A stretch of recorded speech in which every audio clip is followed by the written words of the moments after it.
네, 안녕하세요. 목이 제가 지금 목이 안 터지네요. 네, 안녕하세요. 민원연 사무처장 신미입니다. 미디어 탈곡기 시즌 3 대자보 오늘 9회 방송입니다. 20대 대통령 선거일 벌써 29일 앞으로 다가왔네요. 앞에 숫자가 40 며칠이었다가 30일이었다가 이게 또 2로 바뀌니까 이렇게 또 빨리빨리 이 시간이 또 지나가네요. 오늘의 주제는 단일화와 표심 예측에 나선 이른바 D-30 여론조사 보도를 좀 다뤄보고자 합니다. 지금 선거에 가장 큰 영향을 미치고 있는 여론조사 보도 문제점은 이미 1월 27일 방송에서 저희가 조목조목 짚어봤는데요. 오늘 또다시 여론조사를 들고 왔습니다. 이유는요? 네. 또 중요하기도 하고 또 문제도 많아서인데요. 지금 대선일이 바짝 앞으로 다가오면서 주요 언론들이 일제히 여론조사 보도를 대대적으로 했는데요. 어제 방송에서도 잠시 언급을 했던 2월 7일자 신문 보시겠습니다. 네, 저렇게 일면에 거의 신문들이 여론조사 보도를 이른바 톱기사, 머릿기사로 올렸고요. 그 다음에 지면에 3면, 4면, 5면, 6면, 3개 면씩, 4개 면씩 털어서 이번 대선에 대한 여론조사를 연령별, 지역별, 직업별, 자세하게 보도를 하고 있습니다. 네, 보면 대부분의 제목들이 박빙, 이렇게 나오고 있는데요. 저희 민원연에서 8개 일간지, 경향신문, 동아일보, 조선일보, 중앙일보, 한겨레신문, 한국일보, 매일경제, 한국경제 이렇게 모니터링을 했습니다. 한국일보를 제한 7개 신문이 일면에 여론조사 결과를 실었고요. 그런데 왜 이렇게 신문들이 선거일을 한 달 앞두고 이른바 너도 나도 여론조사를 실시하거나 또는 인용 보도를 했을까요? 그리고 이번 여론조사에서 빠지지 않고 등장한 질문이자 언론들이 가장 또 중요하게 다루고 있는 게 이른바 야권 후보 단일화 이슈입니다. 그래서 이 배경이 무엇인지 오늘 살펴보고자 하는데요. 여론조사 이론과 실전을 두루 갖춘 아주 보기 드문 전문가입니다. 네, 이은영 휴먼 앤 리서치 소장님, 휴먼 앤 데이터, 소장님 함께 이야기 나눠보겠습니다. 소장님 1월 27일에도 저희 나와주셨는데 이번 두 번째예요. 좀 반갑습니다. 반갑습니다. 이 민원연과의 콜라보 저한테도 도움이 너무 많이 돼요. 그럴까요? 왜냐면은 이제 저희가 조사를 하고 나서 그 결과 분석에 많이 신경을 쓰지 지금 보도된 저런 것들은 또 저희가 좀 약간 소홀하기 싶거든요. 근데 아까 좀 전에 소장님도 말씀하셨다시피 30일 전에 저렇게 많은 조사를 저렇게 특집으로 보다는지 몰랐다. 이렇게 얘기하셨는데 이렇게 이제 그 기준되는 날들이 있어요. 100일, 30일, 50일, 50일 이런 식으로 그 D-Day 기준으로 해서 이렇게 보도하는 것들이 있고 특히 이제 이번 같은 경우는 설 직후에 TV 토론이 있었는데 그거에 대한 평가가 표심에 미치는 영향까지 같이 해서 이제 여론조사 특히 더 많이 나왔던 것 같아요. 네. 지금 제가 중앙선거 여론조사 심의위원회 어제 홈페이지 들어가 봤더니 어제 하루 등록된 것만 13개예요. 그렇죠. 그리고 이제 추가적으로 방송 3사까지 어제 좀 KBS는 안 나왔고 MBC, SBS는 나와서 저희가 지금 보니까 한 16개? 16개 결과가 나왔고 지금 이 결과들만 가지고 보시면은 유권자분들이 너무 헷갈리실 것 같아요. 그렇죠. 이거 어떻게 해석해야 되는 거냐? 그렇죠. 이게 또 대부분 언론들이 1위, 2위는 쓰지 않았지만 이 지금 여론조사 수치, 지지율을 그대로 이제 제목화하는 해놨기 때문에 이게 여론조사 수치가 조금이라도 높은 사람이 이거 앞서고 있는 거 아니냐 이렇게 해석할 수 있어요. 대부분이 지금 신문 같은 경우는 이재명 더불어민주당 후보보다는 윤석열 국민의힘 후보가 다 앞서는 걸로 나왔는데 이게 일단 이게 이제 이 여론조사 결과 이게 믿어도 되는 건지 어떻게 해석해야 되는지 오늘 한번 소장님하고 보겠습니다. 근데 이 언론이 이 여론조사 보도에 이렇게 D마이나 특히 30, 50 이럴 때 이렇게 올인하는 이유는 뭘까요? 일단은 특히 뭐 100일이나 이런 거는 아직 투표가 멀기 때문에 그게 하나 이제 판세를 보기 위한 건데 30일부터는 표심이 이제 슬슬 결정이 되거든요.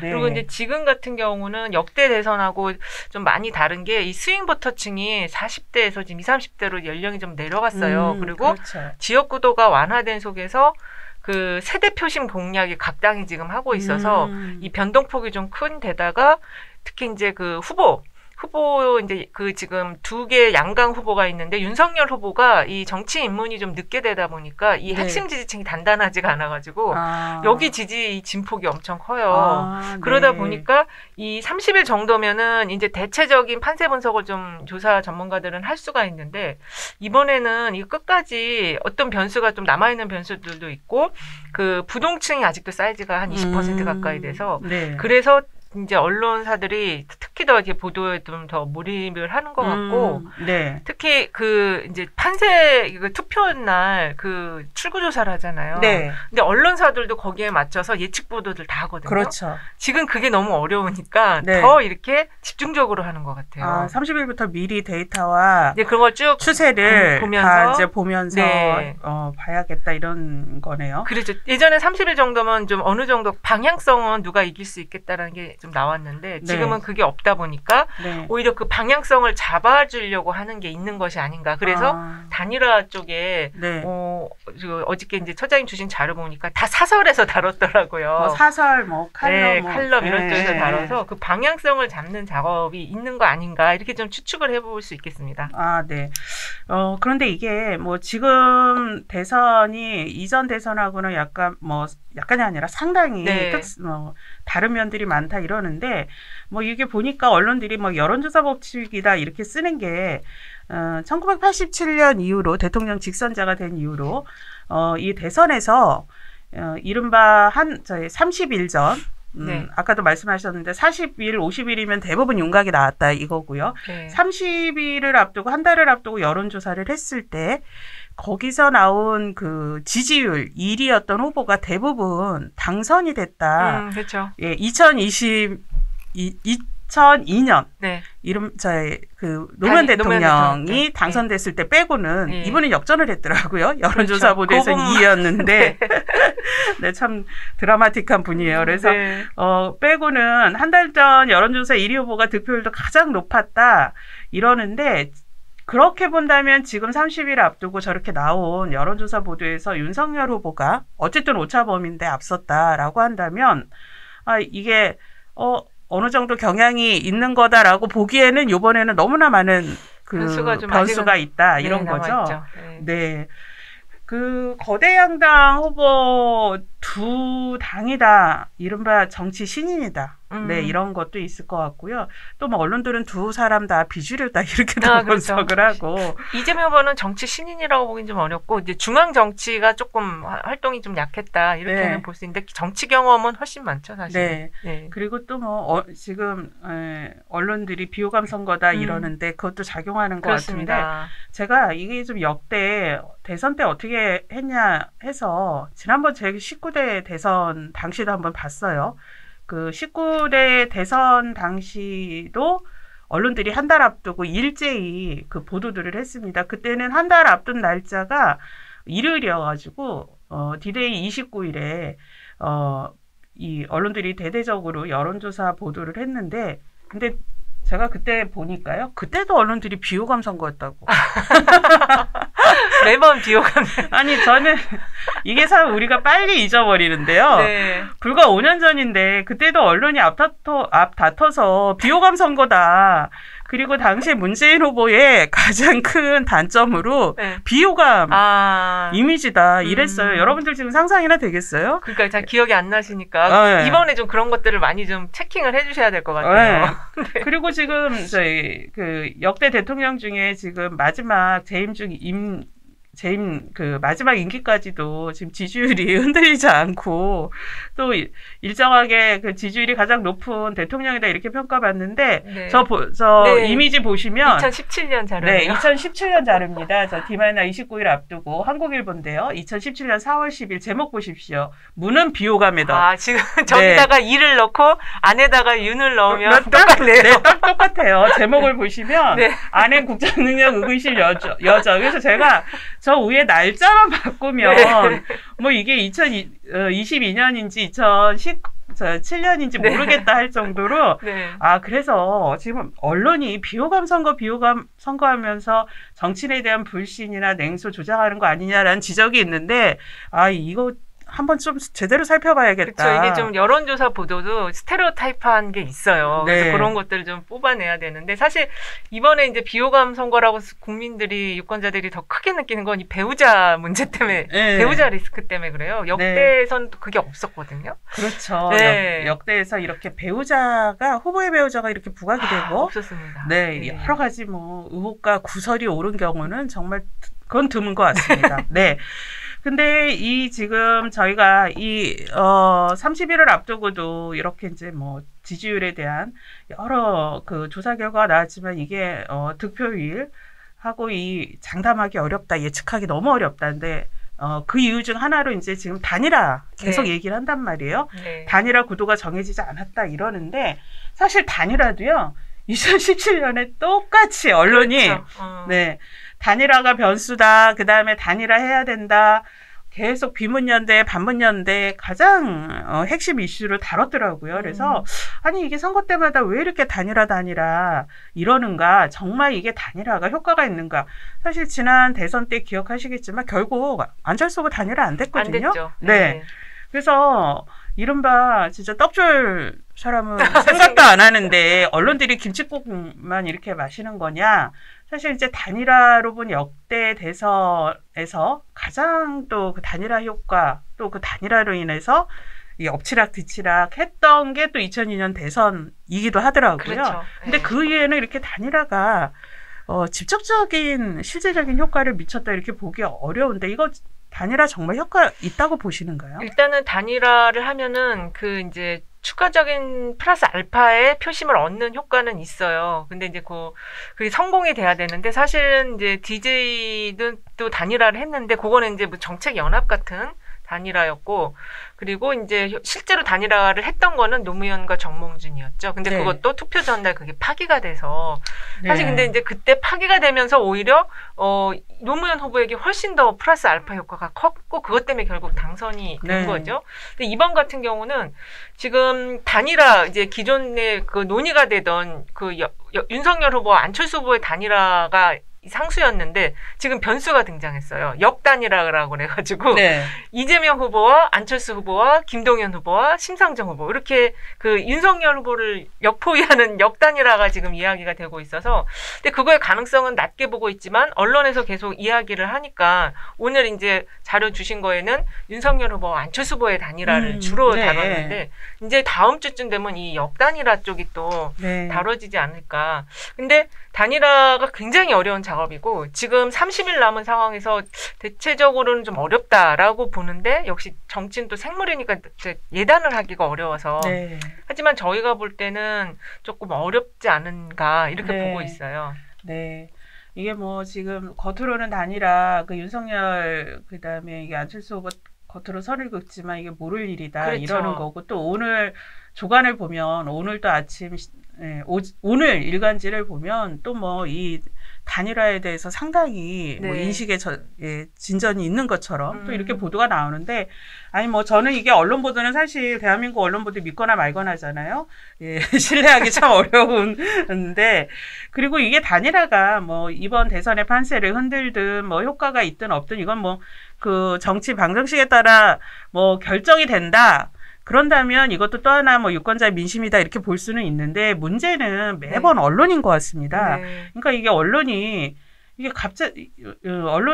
이게 이른바 강제적으로 단일화를 촉구하는 수준으로까지 이른바 압박하는 수준으로까지 언론이 단일화에 대한 움직임에 분석을 하거나 뭐 기획 기사를 쓰거나 취재를 하는 건 당연히 언론의 역할이에요. 그렇죠. 근데 이게 언론이 마치 그 선수인 양, 링 위의 선수인 양 직접 단일화에 대해서 목소리를 내면서 후보들에게 또는 정치권에 촉구하는 이런 보도가 지난번 대선에서도 그랬고요. 이번에서도 더 노골적으로 드러나고 있어요. 저 대표적인 사례를 좀 보겠습니다. 네. 이른바 정권 교체한다라는 목표를 언론이 스스로 내세우고 그러기 위해서는 윤석열, 안철수 후보가 단일화를 해야 한다. 이렇게 목소리를 아주 직접 드러내고 있습니다. 조선일보 2월 3일자 야권 연대 없이 이길 수 있나 칼럼을 한번 보면은요. 공교롭게도 저 칼럼을 쓴 기자가 여론조사 전문 기자예요. 맞습니다. 그 언론사 여론조사 전문 기자도 예전에 있었는데 다 이제 없어지시고 저분만 남았죠. 그렇죠. 홍영민 기자가 워낙 오래된 전문. 네. 그래서 여론조사 전문 기자면 좀 그래도 다른 기자들보다 과학적으로 예측을 하거나 분석을 할 거다 이렇게 기대를 했는데요. 네. 이 기자의 칼럼을 보겠습니다. 제가 깜짝 놀랐어요. 이거는 진짜 뭐 어느 정당의 그 선거 전략 보고서라고 봐도 되겠어요. 윤 후보와 이 후보가 접전인 조사 결과가 맞는다면 야권이 연대하지 않을 경우 승부는 안개 속으로 빠져들 수밖에 없다. 야권이 단일 후보를 낸다고 해도 승리가 따놓은 당상은 아니다. 이번 대선에서 야권이 승리하려면 두 후보의 지지층뿐만 아니라 부동층까지 끌어모아야 한다는 얘기다. 그러기 위해선 단일화 또는 공동정부 구성 등 논의를 빨리 끝내고 연대 취지에 맞는 비전과 정책을 내놓아야 한다. 정권 교체를 위한 연대가 성사된다면 이들은 2030하고 중도층을 말합니다. 안정적으로 끌어올 수 있을 것이다. 1987년과 2017년 역대 대선에서 후보 단일화 필요성이 제기됐지만 불발된 쪽이 필패했다. 하지만 윤 후보와 안 후보 측은 여전히 야권 선대의 손사래를 치며 독자 승리를 외치고 있다. 야권이 연대만 하면 이긴다는 건 착각이지만 연대를 안 해도 이긴다는 건 더 착각이다. 이렇게 돼 있고요. 지금 이 비슷한 시기에 지난주에 제가 이 미디어 탈곡기에서 계속 소개를 했던 칼럼도 있을 겁니다. 중앙일보, 동아일보, 조선일보가 칼럼을 통해서 아주 강력하게 그 윤 후보와 안 후보의 단일화를 엄청 촉구를 하거든요. 2월 3일자 중앙일보 단일화 윤석열의 선택, 동아일보 2월 4일자 단일화 막차 놓쳐 국민 배신할 건가? 단일화 안 하면 국민 배신이라고까지 하고 있고요. 조선일보 2월 5일자 강찬석 칼럼에선 윤 일하듯 안 일하듯 네. 아주 꽂힌 줄 알았어요. 단일화 놓치면 한이 될 거다. 그러니까 저게 참 와닿네요. 한이 된다고. 정말 얼마나 정말 피를 토하며 글을 썼더라고요. 빨리 단일화 해라. 네. 그다음에 어제자죠. 동아일보 박재균 칼럼 안철수 책임 총리론이라는 칼럼까지 나왔습니다. 저거는 지금 역단일화, 그러니까 민주당에서 제기하고 있는 이제 안철수 후보가 제안하는 내용인 것 같아요. 네. 예. 책임 총리론 마지막에 이렇게 끝나요. 윤석열이든 안철수든 뻔히 보이는 정권 교체의 길을 거부하고 마이웨이를 고집하다가 정권 연장의 문을 열어준다면 역사의 죄인이 될 것이다. 그러니까는 저 책임 총리론 이제 민주당 쪽에서 제안하니까 너희도 빨리 똑같이 제안해라 이건가요? 네. 그리고 안 후보한테 이렇게 얘기합니다. 안 후보가 그 역대 대선에서 계속 자기가 회한이 남았다고 이제 책에서 쓴 게 있어요. 네. 더 큰 회한을 남기지 않으려면 어떻게 해야 할까? 대선 투표율이 30일. 아직 시간은 있다. 빨리 결단하라 이렇게 촉구하는 거죠. 이 지금 강천석 칼럼에서는 이 단일화 동력은 절박함이다. 이거는 조선일보와 강천석 씨의 절박함 같은데요. 윤 후보는 안철수 후보가 이번에는 철수할 수 없다는 절박한 처지라는 것을 깨달아야 한다. 한쪽이 승리에 대한 절박함이라면 다른 쪽은 정치 생명에 대한 절박함이다. 윤과 아는 3월 9일 혼자 웃기 어렵다. 함께 웃고 함께 울 수밖에 없는 보이지 않는 사슬로 묶여있다. 이거 무슨 미절인가요? 이거 고문인가요? 햇볕 아래 눈사람처럼 녹아 사라지는 단일화 시간은 그들을 기다려주지 않는다. 이기훈 칼럼 동아일보 보겠습니다. 이런 걱정과 열망을 외면한 채 혼자 다 먹겠다는 욕심으로 유빌림한 채다 단일화 막차를 놓친다면 그 죄가는 결코 씻을 길이 없을 것이다. 그 열망이 뭐냐면요. 그 열망은 정권교체 실패 시 나라의 미래에 대한 걱정, 불안과 동의어다. 이렇게 하면서 지금 조중동 다 보이시죠? 정권교체 네. 해야 된다. 그러려면 지금 단일화 해야지 지금 이렇게 해서는 접점으로 못 이긴다.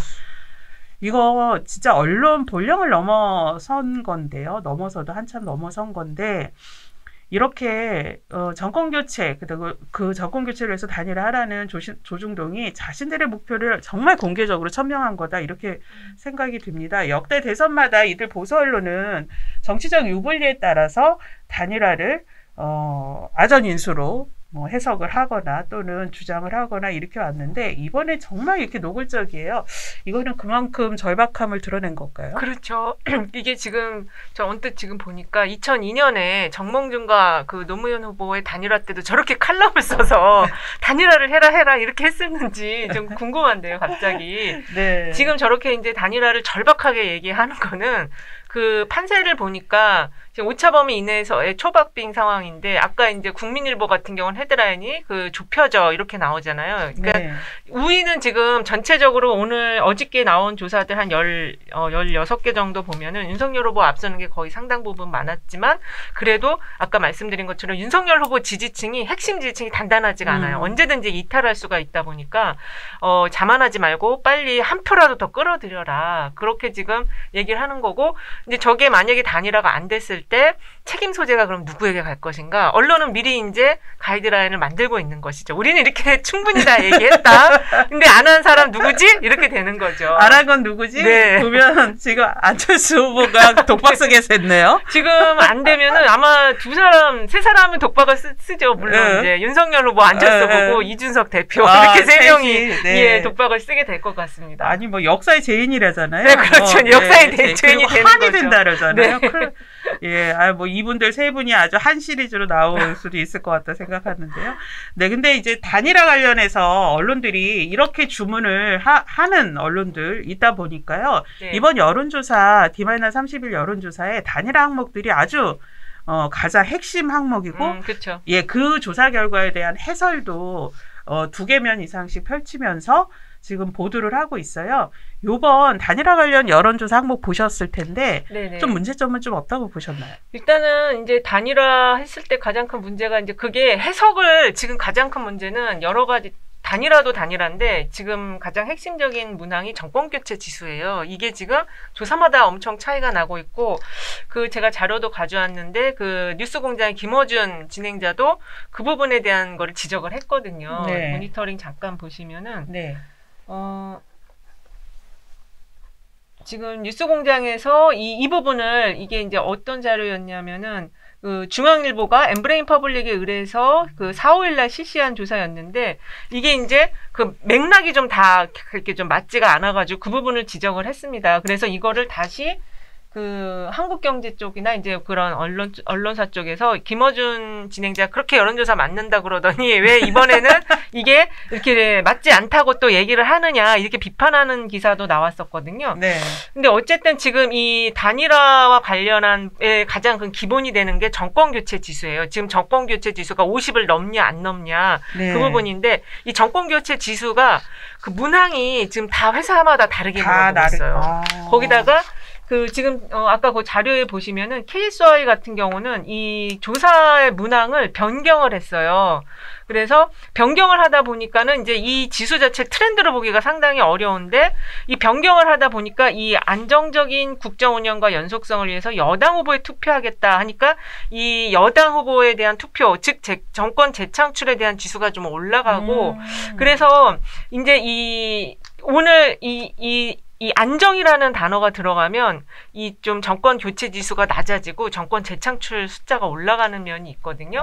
그래서 이제 이거는 어쨌든 그 회사마다 뭐 자기 기준을 가지고 하는 거겠지만 이렇게 바뀌었을 때는 정확하게 그거를 이야기해주고 지금 정권 교체 지수가 왜 이렇게 50을 넘는 게 있고 안 넘는 게 있는지 좀 설명을 해줘야 되는데 네. 그거에 대한 설명을 지금 좀 정확하게 해주지를 않고 네. 그 데이터들의 연관성이 없고 부딪히는 경우가 있다. 이제 네. 이강윤 소장 그렇게 얘기를 했더라고요. 네. 그러면 이게 조사회사에서 이게 나도 모르겠다라는 얘기인 거잖아요. 네. 그래서 이렇게 얘기를 하기보다는 이제 유권자들 이것 때문에 지금 혼란이 있어요. 네. 특히 이제 이 정권 교체 지수가 높으면 단일화를 안 하려고 할 것이고 윤석열 후보, 안철수 후보는 정권교체 지수가 낮으면 단일화를 하려고 하겠죠. 그리고 정권교체 지수가 낮으면 지금 민주당 쪽에서도 역단일화에 대한 어떤 여러 가지 방안을 지금 강구를 할 거예요. 그래서 이 정권교체 지수에 대한 설문 문항이 상당히 좀 중요하고 그것을 설명을 좀 그 조사회사들이 해줘야 된다.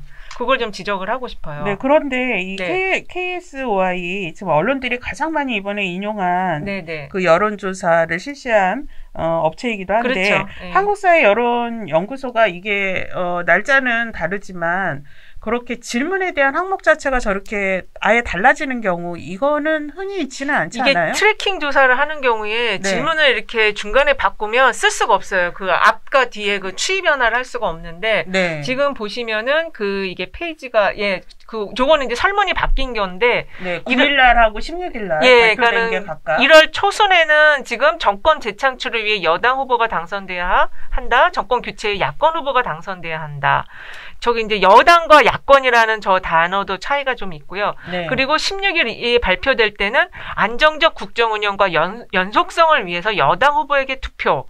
현 정권의 국정운영 심판을 위해 야당 후보의 투표. 이게 좀 완전히 어감이 달라지는 거거든요. 네, 제가 전화를 받으면 안정적 국정운영 그 단어만 들리죠. 그게 들리면 저 앞에 배치가 돼 있잖아요. 그렇죠. 근데 그 9일 날 발표된 거 같은 경우는 앞에가 정권 재창출과 정권 교체 그것만 들리는 거예요. 그렇죠. 그럼 정권 재창출하고 정권 교체라면 정권 교체에 좀 더 쏠릴 것 같은 생각이 들죠. 네, 그렇습니다. 그래서 지금 저거를 좀 분석을 할 필요가 있고 정권 교체 지수가 그럼 낮아진 것이냐 아니면 문항의 변경에 따라서 숫자가 좀 변동된 것이냐 이거를 좀 명확하게 해줄 필요가 있습니다. 그리고 저것 때문에 사실 이제 단일화에 대한 그 접근법이 달라지는 거거든요. 지금. 그래서 지금 이제 그 뉴스공장에서 김어준 진행자도 이제 저거를 지적을 했던 건데 보니까 또 그 김어준 진행자 발언에 대해서 또 뭐 언론들은 시비를 또 걸고 있죠. 여론조사 그렇게 믿더니 여론조사 그렇게 선호하더니 이제 와서 뭔 얘기냐 뭐 말 바꾼 거냐 또 이런 식으로 하는데 여론조사 보도는 사실 조사 하나하나 항목 하나하나 다 따져봐야 된다는 게 계속 소장님도 강조를 하고 있지만 이게 우리 독자들도 시민들도 실제 보도에서 나온 거 외에도 이게 이상하다 싶으면 항상 그 열심히 가서 설문 조사 항목 결과 다시 보셔라. 이 늘 강조하시잖아요.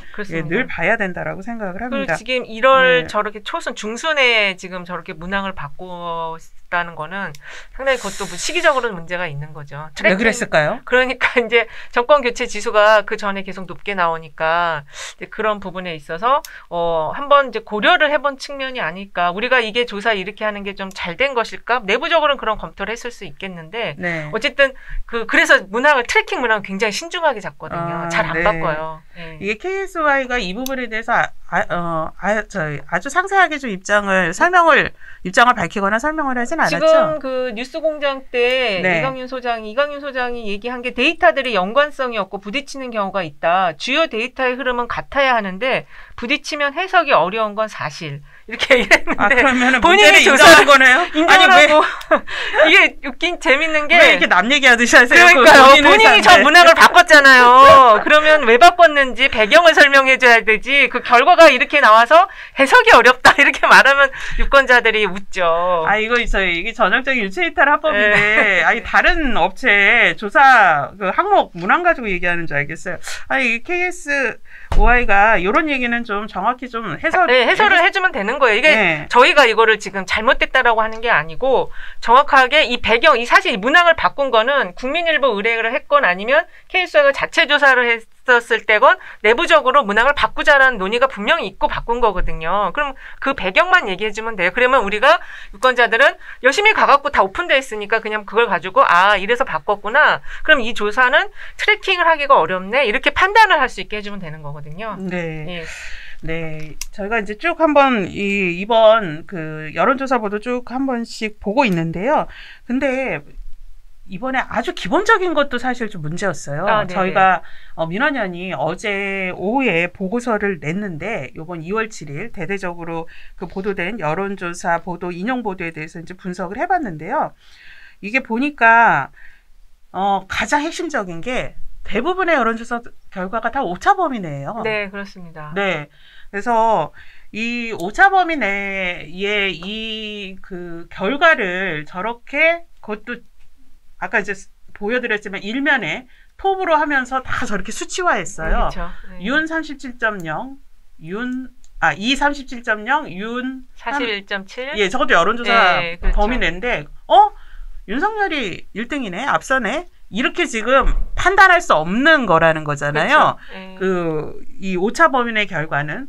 그리고 이 한국기자협회 등 5개 언론단체가 공동으로 제정한 선거 여론조사 보도 준칙이 있습니다. 네. 그 준칙에서 가장 중요하게 기준으로 그 보도를 할 때 유의하라는 게 오차 범위 내 결과는 수치만 나열해서 제목을 선정하지 않는다는 거예요. 왜냐하면 언론 보도에서 제목이 주는 효과가 너무 어마어마하거든요. 네. 사실 뭐 기사 본문에 다 풀어줘도 제목이 제목만 봅니다. 인상이 되면 제목만 남죠. 네, 그러면 맞아요. 저렇게 수치화를 해놓으면 오차 범위 내에 의미가 없는 거라는 건데, 오차 범위 내는 이게 누가 앞선다라고 이미 유권자에게 그쵸. 인식이 각인이 된다는 거예요. 그래서 이게 저희 민원연 보고서 보시면 이렇게 오차 범위 내 수치를 비교하는 건 실제 과학적으로 차이가 없는 건데, 이거를 마치 차이가 있는 것처럼 누군가 앞서는 것처럼 유권자에게 보이게 할 우려가 크다. 그래서 이렇게 오차 범위 내 결과는 제목으로 쓰지 말라는 건데도 이번에 대부분 다 제목으로 썼습니다. 이거는 현재 그 여론조사 결과를 왜곡할 수도 있고, 현재 이 민심, 표심의 흐름도 왜곡할 수 있다. 이렇게 보는데, 이건. 그렇죠. 이게 네. 이제 숫자가 주는 힘이라고 말씀드릴 수 있겠어요. 이게 지금 오차 범위 이내, 특히 이 여론조사는 전수조사가 아니에요. 유권자 전체를 조사하는 거는 우리나라에서 딱 하나밖에 없어요. 인구 센서스. 그거 하나가 있고, 그 다음에 이제 투표가 이제 전수조사에 해당하는 건데, 거기도 기권자들이 있잖아요. 그래서 전수조사긴 하지만 조금 다르다, 의미는. 그리고 이렇게 조사가 나온 거는 투표 결과와 맞지가 않잖아요. 보통 이제 예측을 해서 맞추려고는 하지만 다른 경우도 많았기 때문에, 최근에 특히 이제 2010년 이후로 그게 다 틀린 경우가 많았기 때문에, 그래서 이 숫자가 주는 거에 힘이 그만큼 결정적이기 때문에 이제 그 헤드라인에서 보도 준칙을 따로 만드는 거거든요. 네. 그런데 지금 저쪽에서 보면은 뭐 결과가 좁혀진다라든지 이제 표현이 우리가 구두로 할 때는 어쩔 수가 없는데, 헤드라인으로 저렇게 해버리면 유권자들은 이미 이제 그쪽으로 이제 방향이 잡히는가 보다, 대세 편승으로 갈 가능성이 이제 형성이 되는 거죠. 그렇죠. 특히 지금처럼 이렇게 이제 비호감, 후보를 결정하기 어렵다라는 의견이 많을 때는 저렇게 이제 다른 사람의 의견은 어떤가 이렇게 살펴보다가 나도 그냥 그 방향으로 가야겠다. 이것도 이런 여론도 있어요. 그래서 특히 이제 신중을 기해 주셔야 되고, 저렇게 조사 결과들이 다 다르게 나오는 거는 제가 볼 때는, 제가 갖고 온 장표의 첫 번째 장에 보면은 네. 이 조사 방법론의 차이가 지금 보니까 회사마다 다 다르더라고요. 되게 미세하지만 다 달라요. 네. 그러니까 유선을 넣는 비중도 다르고, 유무선을 혼합을 해도 ARS로만 유무선을 혼합하는 경우가 있고, 전화 면접조사 유선과 ARS의 무선을 혼합하는 경우도 이게 다 달라가지고, 지금 응답률은 이제 전체적으로 좀 올라가는데, 그거는 이제 관심도가 높아지니까 네. 올라갔는데, 이 방법론이 다르기 때문에 그거에 대한 이 어떤 결과값이 다른 거에 대한 거를 분명히 얘기를 좀 짚어줘야 되거든요. 네. 근데 그거는 거의 다 잘 안 짚어요. 그냥 그 유무선 유무선 조사를 했다, 요 정도만 얘기를 하다 보니까 좀 그 기사 안에는 방법론에 대한 거를 얘기를 좀 해줄 필요가 있고, 같은 방법론끼리 한 걸 또 추이를 같이 봐주는 것도 분석 기사로 좀 다뤄줄 필요가 있다, 이런 생각이 듭니다. 그래서 이런 여론조사 보도 기준에 따르자면 네. 이번에 이렇게 윤석열 후보가 앞서는 것처럼 대부분의 여론조사 결과가 나왔는데, 이거는 진짜 언제 뒤집힐지도 모른다. 그렇죠. 네, 이거는 네. 정말 이렇게 지표로 보기 어렵다. 그렇습니다. 이게 이렇게 볼 수 있는 건가요? 그렇죠. 그 전수조사가 아니고 이게 표본조사이기 때문에 항상 그 오차가 있다라는 거를 그 플러스 마이너스 뭐 95% 신뢰 수준에서 플러스 마이너스 3.1% 포인트, 이거를 중앙선관위에서 항상 말을 하게 하는 게 바로 그 대목이거든요. 이걸 절대로 틀릴 수가 있는 거기 때문에 거기에 확신을 갖지 마라, 확정 짓지 마라 이런 건데 이제 그런 부분을 정확하게 자꾸 이제 주지를 시켜주지 않으면 숫자가 갖는 힘 때문에 그러면 이제 지금 이기나 보다 누가 이렇게 생각을 하게 되는 거죠. 근데 사실 이제 95% 신뢰 수준에서 플러스 마이너스 3%다, 플러스 마이너스 몇 프로다 이렇게 늘 전문가들이 얘기해 주지만 이미 그거는 그렇죠. 누가 앞섰다 뒤에 흘러가는 영상처럼 그렇죠. 그렇게 되는데 그렇더라도 우리 시민들은 이번에 이 여론조사 결과가 전수조사도 아니고요. 보통 이제 지금 대선 기간에 1000명을 샘플링으로 하는 그렇죠. 건데, 예, 그리고 이 오차 범위 내의 거는 이거는 과학적으로 의미 있다라고 보지 않는다. 이거를 꼭 명심을 하셔야 될 것 같습니다. 네. 특히 이 언론들이 특히 신문에서 지면에서 제목에 수치를 적는 거 매우 부적절한 여론조사 보도다. 예, 다시 한번 확인을 하고 지적을 하겠습니다. 네. 그리고 이번에 보면 선거 여론조사 공표를 하거나 보도할 때 지켜야 할 여론조사 기준이 있습니다. 근데 이것도 좀 여러 곳이었어요. 지난번에 저희가 여론조사 보도 기획 모니터를 발표할 때도 지키지 않는 언론사들 저희가 하나하나씩 이렇게 짚었었잖아요. 네. 근데 이번에는 보니까 이 8개 보도한 신문 중에 조선일보하고 한겨레 2개만 지켰더라고요. 네, 다들 보시면 꼭 하나, 2개씩 빠뜨린 홈페이지 참조하라는 거 빠뜨린 거가 제일 많았고요. 응답률 빠뜨린 거. 응답률을 빠뜨린다는 건 참, 피조사자 선정 방법까지 빠뜨리고, 가장 이렇게 핵심적으로 표기해야 될 것들을 빠뜨리고 있는데, 이번에 다 이른바 주요 신문사들, 메이저 신문이라고 평가받는데, 이렇게 기본을 지키지 않는 거, 또 놀랐습니다. 그래도 지금 보니까 지난번 우리 방송할 때보다는 많이 좋아진 것 같아요. 그거보단 좋아졌죠. 예, 역시 모니터링을 하니까 이제 점차 저런 것들이 되게 중요한 것 같아요. 반응이 피드백이 오니까. 사실 어저께 저도 방송 나갔는데 이제 제가 준비된 자료 화면으로 준비된 자료가 아닌 다른 조사를 얘기했더니 말미에 그거를 다시 한번 말씀하신 그 내용 그대로 쫙 다시 한번 읽어주더라고요. 그래서 상당히 지금 여론조사 보도와 관련해서 언론사들이 신경을 많이 쓰고 있다. 이 미디어 탈곡기를 보고 있나 봐요. 네. 저희가 여론조사 보도 계속 탈탈 떨어드릴게요. 왜냐하면 이거 공표 금지 기간이 선거일 전 6일까지는 계속 여론조사 보도가 나올 텐데 이게 지금 특히나 이렇게 코로나 장기화되면서 비대면 지금 요새 선거운동이 되고 있는데 다들 여론조사 상당히 보거든요. 이거 어떻게 이게 향방이 가고 있지, 누구 지지율이 높지, 이거 보게 되는데, 이게 정말 이제 과학적 수치로서 참조할 수 있도록 보도하는지는 저희도 아주 매섭게 감시를 하겠습니다. 네. 이렇게 저희가 그리고 마지막으로요. 이 한국사회 여론연구소 여론조사가 5개 신문에서 인용이 됐어요. 이 한국사회 여론연구소가 언론에서 많이 인용을 하는 편인데 특별히 이 여론조사 업체에 많이 인용되는 그 좀 이유가 있나요? 저게 제가 보니까 국민일보랑 헤럴드경제 2군데서, 그러니까 이제 조사 언론사가 저기가 3군데를 같이 하는 것 같더라고요. 헤럴드랑 정기조사하고 TBS랑 정기조사하고 국민도 이제 정기조사를 같이 할지 모르겠는데 일단은 이제 매체가 많다 보니까 보도량도 많아지는 것 같고 정기조사를 하는 회사들이 이제 비용 문제 때문에 사실 이제 좀 띄엄띄엄 하는데 비교적 케이스와는 이제 주 단위로 TBS랑 하는 것 때문에 조사를 정기적으로 일주일에 한 번은 하더라고요. 근데 이게 이제 비용이 많이 들어요. 그래서 다른 데는 좀 띄엄띄엄하지만 케이스와이는 비용의 어떤 어려움을 감수하고 좋은 여론 조사를 위해서 열심히 조사를 하기 때문에 언론사들이 인용을 하는 것 같아요. 네, 저희가 이제 역대 선거마다 계속 이렇게 선거보도 감시를 하잖아요. 그래서 2017년 19대 대선 바로 D-Day 29, 30일 앞둔 시기에 그때 민원연 보고서를 한번 봤어요.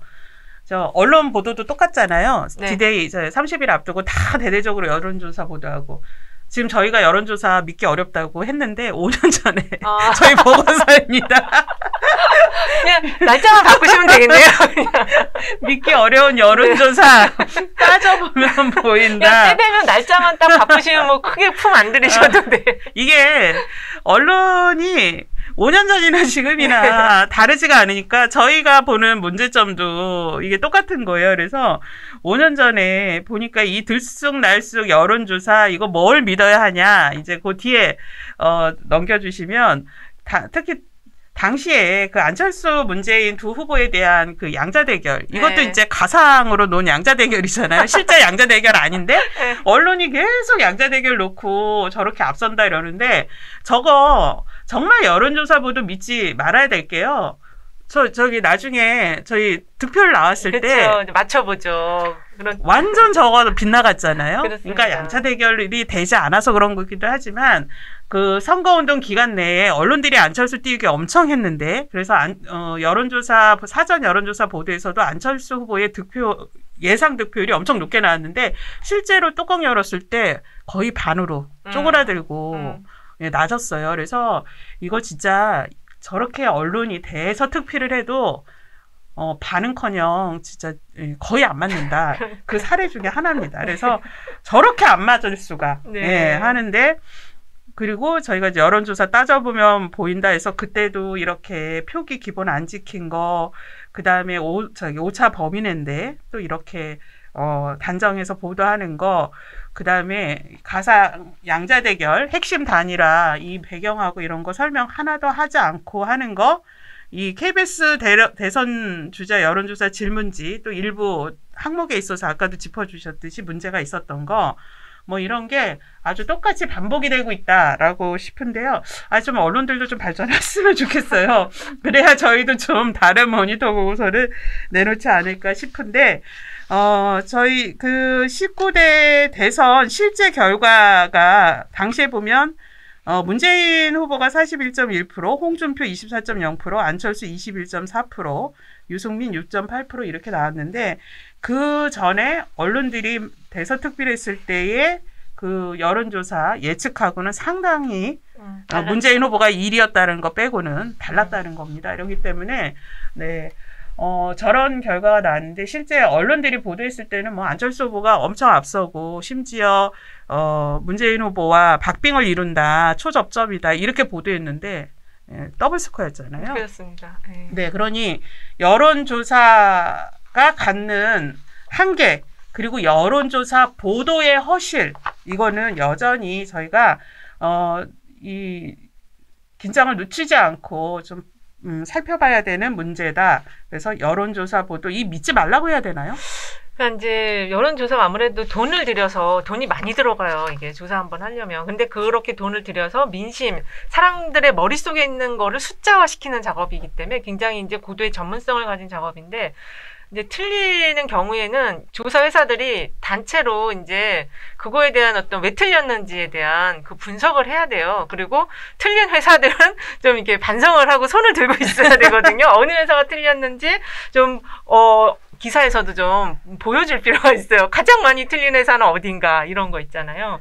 그래서 그 모니터링도 중요하지만 조사 회사들이 그 상당히 이제 대부분이 다 오랫동안 조사를 하는 곳들이니까 왜 틀렸는지 이번 대선의 특징은 무엇이었는지 역대 대선과 다른 것은 무엇이었는지 이런 것들이 나와서 축적이 돼야지 지금 보여주신 5년 전 조사가 똑같이 그렇게 또 지금 우리가 모니터링을 해야 되는 그런 상황을 좀 막을 수 있지 않을까 생각이 들어요. 네. 제가 또 예전 자료 찾다가 네. 2012년 대선 18대 대선 때 그 토론회 하나가 열렸는데 네. 이런 제목입니다. 18대 대선 청기누설 단일화에 관한 거의 모든 것. 그래서 역대 단일화 사례로 본 문재인 안철수 단일화 전망과 언론 보도.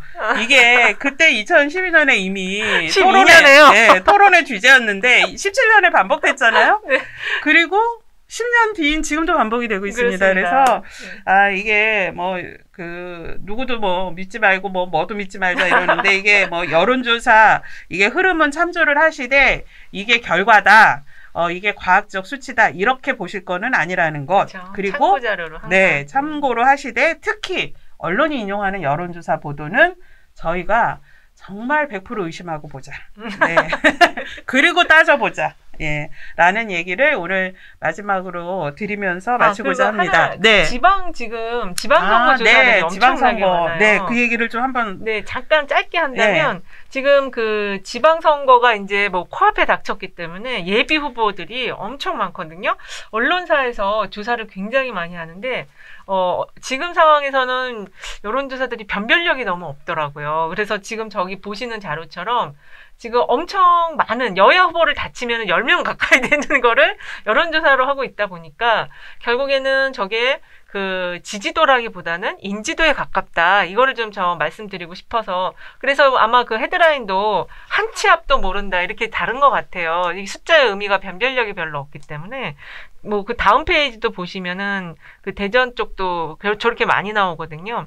근데 이제 저기서 그 예비 후보의 숫자의 균형을 맞춰야 되는 건지, 왜냐면 이제 저기도 보면은 민주당 쪽 후보보다는 그 국민의힘의 후보가 조금 더 많잖아요. 그래서 그 이게 숫자가 균형이 또 안 맞으면은 결국에는 이렇게 좀 쏠려서 보여질 수가 있는 부분이 있어서 이제 뭐 그걸 그러면 어떻게 맞추냐, 후보가 지금 저쪽이 더 많은데 이럴 수도 있는데, 어쨌든 그런 부분을 보실 때는 회사는, 조사회사랑 언론사는 저렇게 하더라도 유권자들은 보실 때는 그런 것들을 감안해서 보시면 좋겠다 해서 가져왔습니다. 아, 네. 근데 저 한 치 앞도 네. 모른다. 저것도 맨날 나오는 말이에요. 아니 근데 한 치 앞을 몰라야 네. 여론조사 업체들이 그죠, 더 활성화가 돼요. 더 돈을 많이 벌어요. 저게 저 마케팅 아닐까요? 맞습니다. 컨설팅 하는 분들은 그 말을 더 세게 얘기해요. 한 치 앞도 모른다. 나한테 와라. 이렇게. 몰라야 가서 자꾸 분석해달라, 그렇죠. 뭐 조사해달라, 의뢰할 거 아니에요. 네. 이게 정말 한 치 앞을 모르는 건지 한 치 앞을 모르게 하는 건지. 네, 이것도 이거 참 비밀이 있을 것 같습니다. 네, 오늘 저희가 이렇게 여론조사보도 살펴봤는데, 아마 여론조사보도 이제 계속적으로 특히 이제 단일화 관련해서 지금 뭐 역단일화까지 얘기 나오면서 이게 지금 대선에 이제 핵심 이슈로 네. 부각이 될 거고, 언론이 부각을 시킬 것 같아요. 네, 관련해서 또 심각한 문제가 있을 때 우리 또 소장님 모시고 네. 또 한번 해석과 논평을 한번 해보도록 하겠습니다. 언론과 같이, 언론 보도와 같이 분석을 하니까 훨씬 더 이 조사를 명확하게 볼 수 있는 것 같아요. 아, 그러세요? 네, 너무 좋네요. 네. 다른 데 가서도 이렇게 민원연의 이 조사 결과 많이 인용해 주시고요. 오늘 저녁에도 방송인데 가서도 또 이 단일화 관련한 거를 네. 이게 연결해서 보지 않으면 이게 따로따로 보면 잘 해석이 안 되고, 그리고 지금 역대 보도와 이렇게 비교해서 보니까 더 이해가 빨리 되는 것 같아요. 선명하게 드러나요. 네, 선명하게 드러났네요. 네, 저 민원연 꼭 인용해 주셔도 네, 알겠습니다. 네. 네, 그러면 오늘 저희 미디어 탈곡기 9회 방송 여기서 마치고요. 소장님 인사 같이 할까요? 네. 앞으로 남은 30일, 이제 20일이 됐는데요. 민원연과 이은영 TV와 함께 계속 여론조사 지킴이에요. 네, 저희가 지켜드리겠습니다. 네. 감사합니다. 오늘 저희 고은직 기쁨의 날의 활동과 함께했습니다. 감사합니다. 네.